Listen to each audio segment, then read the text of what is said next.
আয়াত রয়েছে 19টি, আর আগেরটা ছিল কত?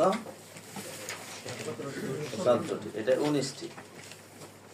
এটা মক্কি সূরা, যার আলামত আপনার পড়লেই দেখতে পারবেন, ছোট ছোট আয়াত রয়েছে। এই সূরার মধ্যে 4টি মজমুন রয়েছে। 1 নম্বর মজমুন হলো 1 থেকে 5 পর্যন্ত, এরপরে 8, এরপরে 13, এরপরে শেষ। এটা মক্কি সূরা হিসেবে এই সূরার মধ্যে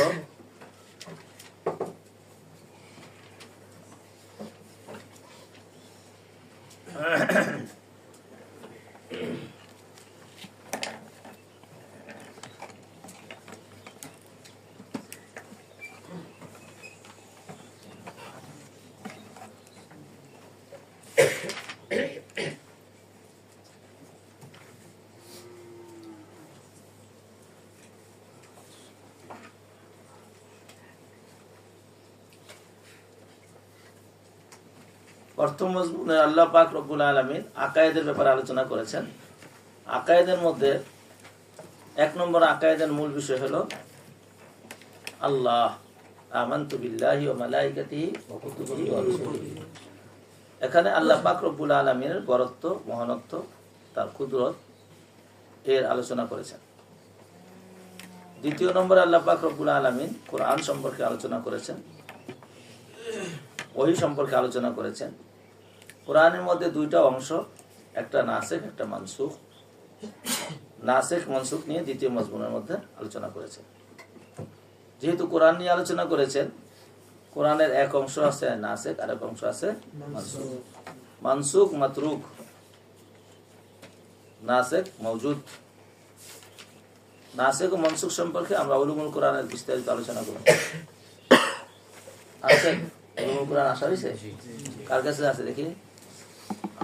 সবাই তাড়াতাড়ি নিয়ে নেন, এটা আলোচনা কালকে থেকে করবো। নাসিখ মানসুখ নিয়ে কালকে আলোচনা করবো। তো এই যে আপনি নাসিখ মানসুখ পড়ে একদম মুখস্থ করে দাঁড়িয়ে সেমিনার আপনার নাসিখ মানসুখ সম্পর্কে একদম এটা মুখস্থ, আমি কিছুই করবো না, আপনি দাঁড়াবেন আর আপনি এটা মা লাহা ও মা আলাইহা বলবেন। এইভাবে প্রত্যেক মজমুন এক একজনকে দিব, সে এইটাকে সুন্দর করে আলোচনা করবে। আর আপনি প্রথম থাকেন কালকে, এই ফাঁকি হইতে হয়, ওই সময় কই, সময় নাই, টান দেন, লম্বা যাবো। অনেক লেখা, আচ্ছা ঠিক আছে, আসবেই তো, আপনার তা তৈরি করতে হবে আমাদের। আপনার হাতে কলম শক্তি আছে, মুখে চাপায় কতটুকু শক্তি আছে, এটা ঠিক করতে হবে না? হ্যাঁ, আচ্ছা, এই কি নাম আপনার? মোবারক আলী। মোবারক আলী কালকে তাফসীর সম্পর্কে আলোচনা করবেন।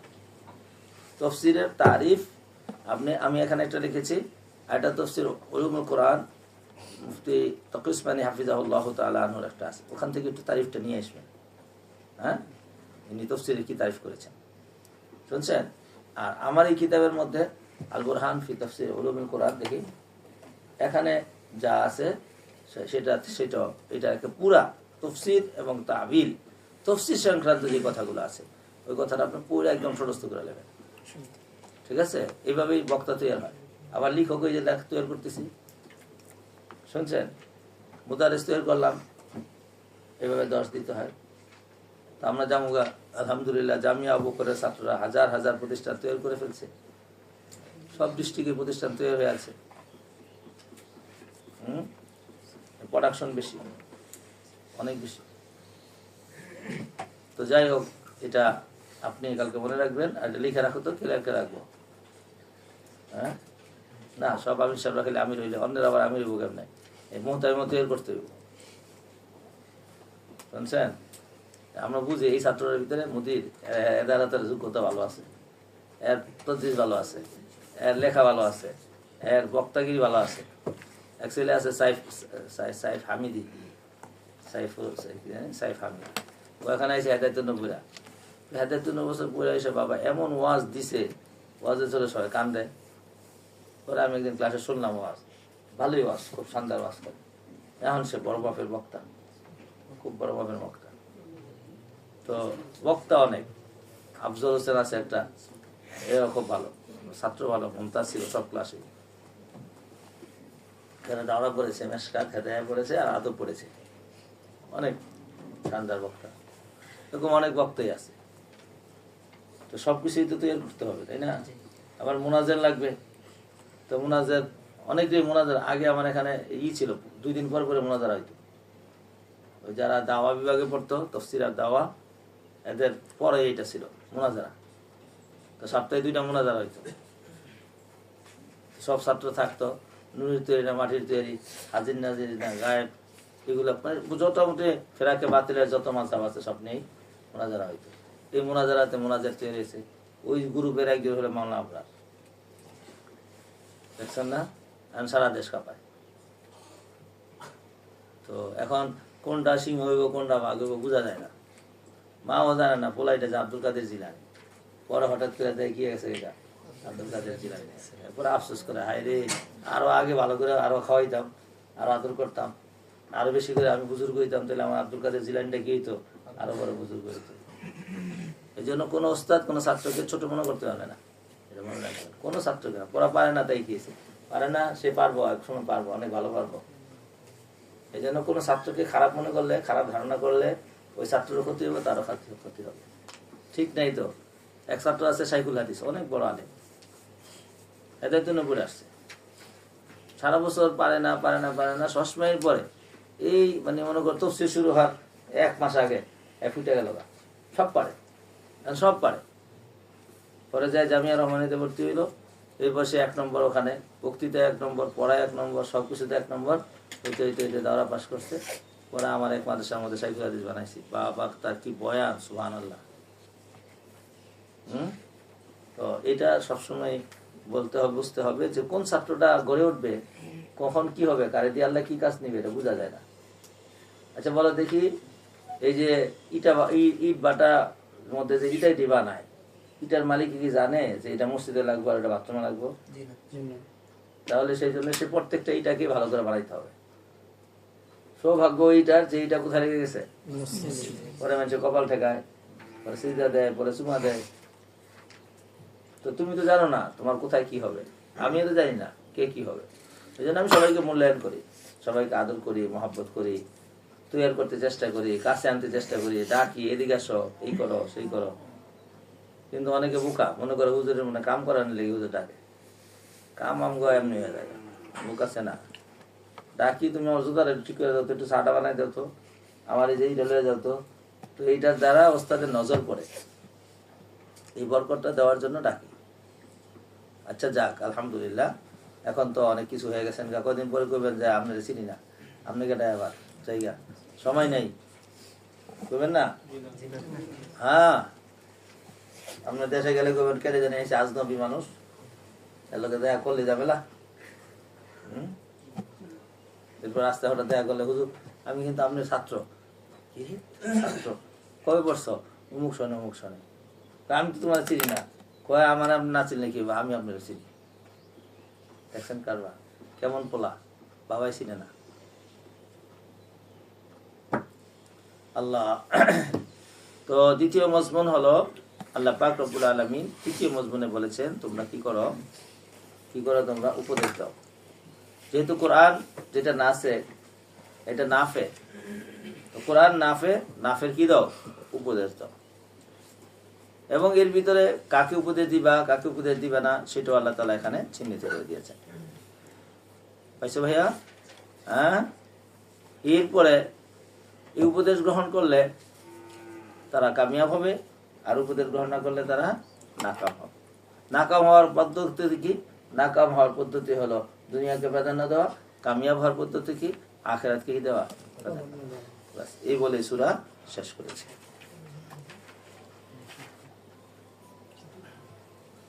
أعوذ بالله من الشيطان الرجيم. بسم الله الرحمن الرحيم. سبح اسم ربك الأعلى الذي خلق فسوى والذي قدر فهدى والذي أخرج المرعى فجعله غثاء نحوا سنقرئك فلا تنسى إلا ما شاء الله إنه يعلم الجهر وما يخفى ونيسرك لليسرى فذكر إن نفعت الذكرى سيذكر من يخشى ويتجنبها الأشقى الذي يصلى النار الكبرى ثم لا يموت فيها ولا يحيا قد أفلح من تزكى وذكر اسم ربه فصلى بل تؤثرون الحياة الدنيا والآخرة خير وأبقى إن هذا لفي الصحف الأولى صحف إبراهيم وموسى সাব্বিহ আমর, তুমি তাসবিহ পড়ো ইসমা রব্বিকা, তোমার প্রতিপালকের নামের। তোমার প্রতিপালককে আল আ'লা। তাহলে রব্বিকা সিফাতে আউয়াল হলো সিফাতে সানি আল্লাযী খালাকা। হইছে? খালাকা মাতুফ ফাসাওয়া মাতুফ, মাতুফ বলে আবার সালাম মৌসুল সালাম মিলা মাতুফ আলাই। ওয়া হরফে আতফ আল্লাযী কদ্দারা, কদ্দারা মাতুফ ফাহাদা মাতুফ বলে পরে আবার সালাম মৌসুল সালাম মিলে আবার মাতুফ আলাই মাতুফ। ওয়াল্লাযী আখরাজাল মারআ, একই কথা। ফাজআলাহু গুসাআন আহওয়া। জাআলা ফিল ফু মাফউল বিহি আউয়াল, গুসাআন আহওয়া মাফউল বিহি সানি। এই পর্যন্ত তরকিব দেখানোর পরে এখন দেখো আলা উলুবুন থেকে উঁচু, এটা সব পারো। সাওয়া তাফসীর গতকাল কি আছে, একটা হলো সাওয়া, একটা হলো আদালা। সাওয়া এটা কি আদালা। আদালা মানে হলো সুসমিত করা, আর সাওয়া মানে বিন্যস্ত করা, সুবিন্যস্ত করা। তো আর তাফসীরও বলে ফেলেছি। সাওয়া মানে হলো এইটা যে যোগ্যতায় আসা দরকার ছিল সেই যোগ্যতা দিয়েছে। তো চোখের যোগ্যতা শোনা, কানের যোগ্যতা দেখা, নাকের যোগ্যতা বলা, এগুলাকে কার্যকর করেছে। আর আদালা মানে হলো সমান করে দিছি, দুই চোখরে এক সমান দিছি, দুই কানরে এক সমান দিছি, নাকের দুই ছিদ্রে এক সমান দিছি, বুঝে নাই কিছু। আবার হাতের আঙ্গুলগুলো তানাসুব অনুযায়ী দিয়েছি, পায়ের আঙ্গুলাকে তানাসুব অনুযায়ী দিয়েছি। হ্যাঁ, দুই পাওয়ারে কি করছি, সমান করেছি। আর নাহলে একটা বড় ছোট হলে টিং টিং করে হাঁটতো। আল্লাহ আবার দেখায় দিয়েছে দুই চারজন রে, ছোট পা বড় পা আছে না, কি সুন্দর করে হাঁটে। আর আপনার কত সুন্দর করে হাঁটেন, সুবহানাল্লাহ সুবহানাল্লাহ। তো সাব্বিহ ইসমা রাব্বিকাল আ'লা, আপনি পবিত্রতা বর্ণনা করুন আপনার সুউচ্চ প্রতিপালকের, যিনি সৃষ্টি করেছেন ফাসাওয়া, এবং যিনি আপনাদেরকে সুবিন্যস্ত করেছেন। আল্লাযী কদ্দারা ফাহাদা, এবং যিনি সবকিছুকে পরিমিত করেছেন। কদ্দারা ইউকাদ্দিরু, পরিমিত করা। ফাহাদা, এবং তিনি হলেন ওই সত্তা যিনি ফাহাদা, তিনি পথ প্রদর্শন করেছেন প্রত্যেকটা মাখলুককে। সুবহানাল্লাহ। আল্লাযী আখরাজাল মারআ, আল্লাহ হলেন তোমার আল্লাহ হলেন ওই সত্তা যিনি বের করে দিয়েছেন চারণ ভূমিকে। ফাজআলাহু গুসাআন নাহওয়া, সুতরাং তিনি এগুলাকে গুসা আহওয়া, এটা তরকিব কি লাগবে, গুসাআন। ক্বালা ইবনে আব্বাস আই হাসিমান মুতাগায়্যিরান।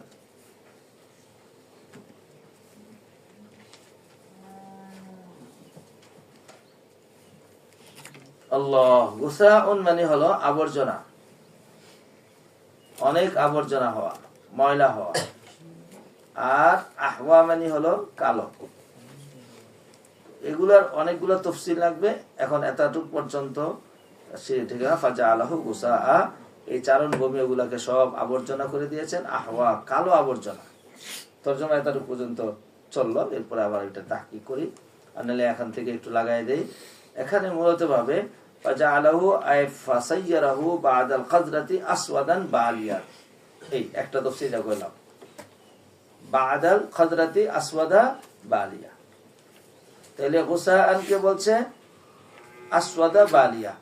বা'দা আন কানা নাজিরান সাহিয়ান, যে নাজরা গতকাল কি করছেন, নাজরা সজীব, জাহবুন মানে ফল ফুল, উজ্জ্বল সজীব থাকার পরে এটাকে কালো পুরাতন হয়ে গেছে। লা ইয়াখফা মা ফিল মারআ মিনাল মানফাআতি বাদা সাইরুরাতিহি হাসিমান ইয়াবিসা, এতে কোনো গোপন নাই। মা ফিল মারআ, চারণ ভঙ্গিতে যে ফায়দা রয়েছে, বাদা সাইরুরাতিহি হাসিমান বা ইয়াবিসা, ফাইন্না ইয়াকুনু তুআমান জাইদান লিকাসীরিন মিনাল হাইওয়ানাত ফাসুবহানা মান আহকামা কুল্লা শাই। দেখেন, গুসা নাহওয়া মানে হলো কালো আবর্জনা। কি বুঝাইছে, উনি এমন এক সত্তা তিনি চারণ ভূমি দিয়েছেন। আচ্ছা, চারণ ভূমির মধ্যে কি করে, গরু ছাগল চড়ে, কি খায়, কেমন গাছটা বেশি প্রিয় তার কাছে? সবুজের পরে আবার এটা কালো করছেন, তাহলে সবুজও তিনি করেছেন, কালো তিনি করেছেন। কালো কখন হয়েছে? যখন ঘাস শুকাই গিয়েছে, এরপর রোগে শুকাইতে শুকাইতে একদম কালো হয়ে দেখবেন আপনারা যখন এই অবস্থার মধ্যে বৃষ্টি আসে, তো সব এই ভাঙ্গা গাছগুলোকে এক পাশে নিয়ে বাসায় নিয়ে একদম দুধের স্বরের মতো মাঠের এক পাশের মধ্যে জমে থাকে। এগুলা গরু খায়, ছাগলে খায়, নওয়া হেতু অনার্থক ফেলানো। বলাবেন সকালে যায় এর মধ্যে স্বাধীন বাংলাদেশ লেখে হাত দিয়া দিয়া, আবার অনেকে দুষ্ট লাথি দিয়ে ফেলা যায়, লাথি পারে। আরেকজনকে আমার পাউডা বসাই থিয়া যায়, আরেকজনকে আমার হাতটা বসাই থিয়া যায়, বা হাত দিয়ে একটা সিল মেরে থিয়া যায়। অগারে জালিকা, এগুলা কোনো কাজের কোনো কিছু না, অকিছু করে দেয়। এই পর্যন্ত আয়াতে আল্লাহ পাক রব্বুল আলামিন বললেন যে তোমার আল্লাহ সর্বোচ্চ, সাব্বিহ, সুতরাং তুমি তোমার আল্লাহ যেহেতু সর্বোচ্চ, তুমি তোমার নামের প্রশংসা করতেই থাকো। সাব্বাহা ইউসাব্বিহু তাসবিহান, পবিত্রতা বর্ণনা করতেই থাকো। যিনি তোমাকে সৃষ্টি করেছেন, আল্লাযী খালাকা, কেন প্রশংসা করবা? তিনি কেন সুউচ্চ, সর্বোচ্চ তিনি কেন? তার ইল্লতটা বলেছে আল্লাযী খালাকা, তিনি তো তোমাকে সৃষ্টি করেছেন, তিনি স্রষ্টা, তাকে তুমি প্রশংসা করবে না? খালাকাল মাখলুকাতু জামিআ ফাআতকানা খালকাহু ওয়া আবদা সানআহু ফি আজমাল আশকালি ওয়া আহসানিল হায়াত। সমস্ত মখলুকাতকে তিনি সৃষ্টি করেছেন, আল্লাযী খালাকা। এবার দেখো তো খালাকার মফুল আছে না মাহজুব? খালাকা দ্বিতীয় এক মফুল চাই না তো, কই না হজব করেছে। তো হজব করে কি করেছে? করিনার কারণে হজব করেছে, কারণ পৃথিবীতে খালেক বলতে আর কেউ নাই, তিনি একেই খালেক। তাইলে সব মখলুক, তাইলে এখানে তাফসীর হয়ে গেছে গা মাহজুবের মাধ্যমে, মানে আল্লাযী খালাকা জামিআল খালায়েক। এই মাহজুবটাকে জামিআল খালায়েক, এই তাফসীর। এই তাফসীরের নাম কি?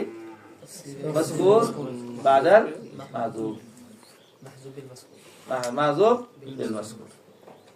তো এখানে তুমি এই তাফসীর জাল্লাইন উল্টা দাও, ওখানে লিখে দিয়েছে আই জামিআল খালায়েক মা ফিদ দুনিয়া সাওয়াল্লাহ, আল্লাহ ছাড়া সব মাখলুক, সুতরাং সবগুলাকে আল্লাহ তাআলা কি করছেন?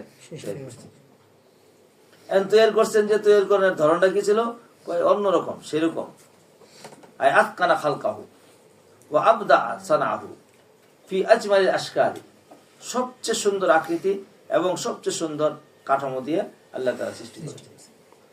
দেখেন না, মানুষ বিড়ালরে ভালোবাসে, কুকুরও ভালোবাসে, নিজে না খায় বিড়ালে খাওয়ায়, কুকুরে খাওয়ায়, আবার এদিকে গরুরে খাওয়ায়, ছাগলরে খাওয়ায়। এরকম আল্লাহ পাক রব্বুল আলামিন এর মধ্যে সবচেয়ে সেরা করে বানাইছেন কারে?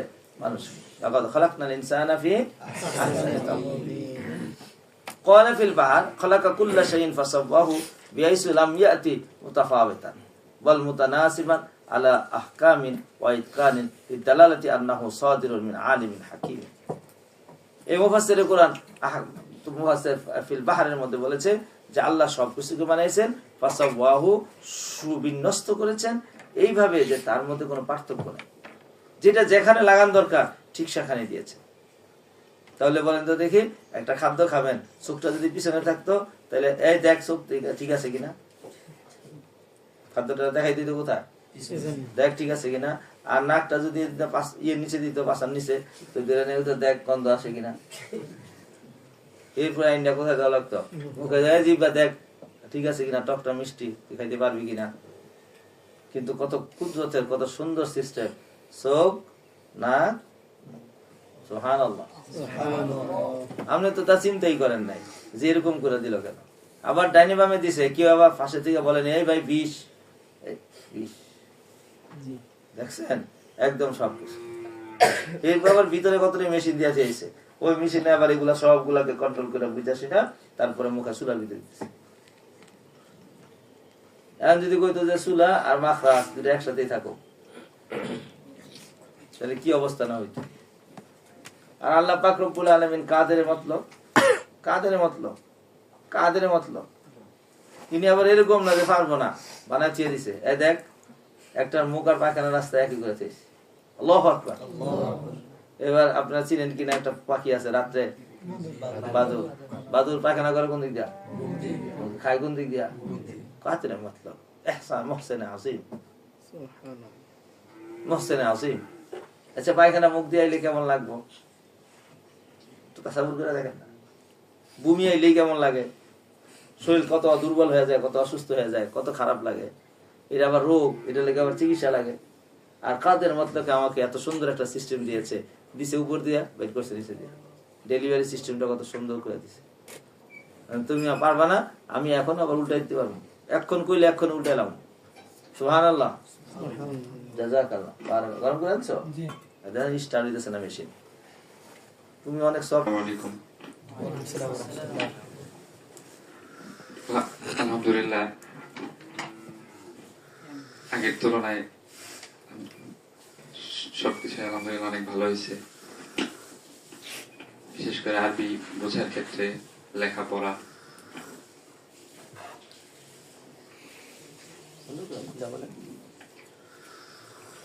আগে আরবি নাহু সরফ এগুলো কোনো কিছু তেমন বুঝতাম না, তো এখন আলহামদুলিল্লাহ সবই বুঝতে পারি কম বেশি আলহামদুলিল্লাহ।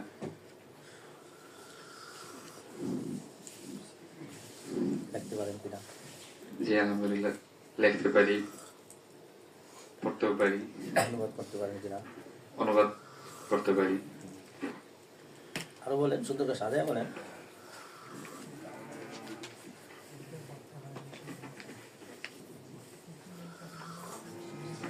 কোরআন পড়া কেমন লাগছে?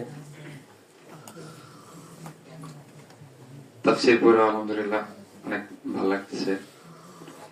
তাফসীরে বিশেষ করে তারকিব অনুযায়ী তরজমা বা তারকিব এই অনুযায়ী কোরআন বোঝা আলহামদুলিল্লাহ অনেক ভালো হইতেছে, উপকার হইতেছে।